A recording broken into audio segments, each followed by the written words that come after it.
in Al Marina Science Academy, and my qualification is Masters in Physics, and I have done from University of Punjab.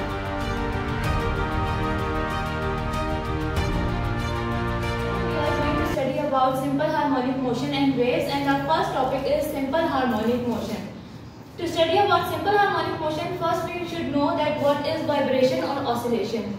When a body moves about its main position in a back and forth motion, it is called oscillation or vibration. And at the point where there is no net force is acting on a body, that is its mean position, it is also called point of stable equilibrium.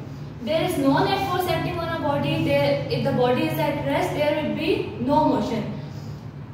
But if we displace a body, like we have an example here of a ball and ball, that a ball is at rest at point O. But if we displace the ball at point P and then we release the ball, the distance from O to P is called displacement, and it is denoted by x. The ball will return to its mean position due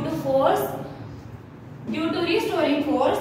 The net force which pushes the body back to the equilibrium point is called the restoring force. के जो force हमारे पास एक body को वापस उसकी main position की तरफ खींचती है, उसको वापस अपनी मेन पोजीशन की तरफ लाने में हेल्प करती है, उसको हम कहते हैं रिस्टोरिंग फोर्स। अब जब हमारे पास रिस्टोरिंग फोर्स आ गई है, तो ऐसा नहीं होगा कि जब बॉल मेन पॉइंट पे आएगी तो वो उधर स्टॉप कर जाएगी, क्योंकि अब बॉल पे मोशन आ गया तो उसकी वजह से उसमें एक्सीलरेशन भी आएगी जो उसको क्यू पॉइंट की तरफ उसके दूसरे एक्सट्रीम पॉइंट पे ले जाएगी। इसी तरह उसका जो है मोशन कंटिन्यू रहेगा। फिर हमारे पास आता है कि simple harmonic motion occurs when restoring force is directly proportional to displacement. कि जब हमारे पास ये जो डिस्प्लेसमेंट है x और रिस्टोरिंग फोर्स है, जब ये दोनों एक दूसरे के प्रोपोर्शनल आएंगी ना, तब हमारा जो मोशन होगा वो होगा सिंपल हार्मोनिक मोशन। ठीक है। उसके बाद हमारे पास आता है, हमने देखा कि हमारी बॉल जो है ओ पॉइंट पे स्टॉप नहीं की बल्कि क्यू पॉइंट पे चलेगी, वो थी एक्सेलरेशन की वजह से। जब भी हम फोर्स को स्टडी करते हैं तो एक फोर्स की वजह से बॉडी मूव करते हैं, जब बॉडी मूव करती है तो उसमें एक्सेलरेशन भी लाजमी आती है, तो हम उस एक्सेलरेशन को डिनोट कर सकते हैं न्यूटन सेकंड लॉ से, that is F is equal to ma। फिर जब हमने देखा कि जो फोर्स की वजह से हमारे पास एक्सेलरेशन आई है, उसको हमने इस रिलेशन से देख लिया न्यूटन सेकंड लॉ से, that F is equal to ma। फिर हम उसको इस तरह भी कंसीडर कर रहे हैं कि जो हमारे पास रिस्टोरिंग फोर्स जो थी ना, जब अगर वो डायरेक्टली प्रोपोर्शनल है डिस्प्लेसमेंट के, तो हम इस तरह भी कह सकते हैं कि हमारी जो एक्सेलरेशन है वो डायरेक्टली प्रोपोर्शनल है डिस्प्लेसमेंट के, क्योंकि हम इस फॉर्मूला से उसको रिलेट कर सकते हैं।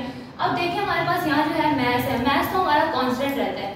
अगर हम इस कांस्टेंट को हटा दें तो हमारा जो आएगा फोर्स और एक्सेलरेशन जो है उनका डायरेक्ट रिलेशन आ जाएगा। तो जब हम इस इक्वेशन को देखेंगे तो हम इसको अच्छे से स्टडी कर सकते हैं कि जिस तरह रिस्टोरिंग फोर्स डायरेक्टली प्रोपोर्शनल है डिस्प्लेसमेंट के, उसी तरह हमारी जो एक्सेलरेशन है वो है डायरेक्टली प्रोपोर्शनल डिस्प्लेसमेंट के। अब यहाँ पे हमने नेगेटिव साइन क्यों यूज किया है? नेगेटिव साइन हमने इसलिए यूज किया है कि जब हमारी बॉल O पॉइंट से P पॉइंट पे गई है, तब उसके मोशन की डायरेक्शन इस साइड पे थी, लेकिन जब बॉल पे रिस्टोरिंग फोर्स ने एक्ट किया उसको वापस मेन पोजीशन की लाने की तरफ, तो उसकी डायरेक्शन दूसरी साइड पे थी। तो जब दो चीजें ऑपोजिट डायरेक्शन में जा रही हैं तो हम उधर नेगेटिव साइन यूज करेंगे। तो anybody can tell me what is restoring force? Yes ma'am. Come you please. Restoring force वो फोर्स है जो एक बॉडी को अपनी मेन पोजीशन की तरफ वापस लाता है।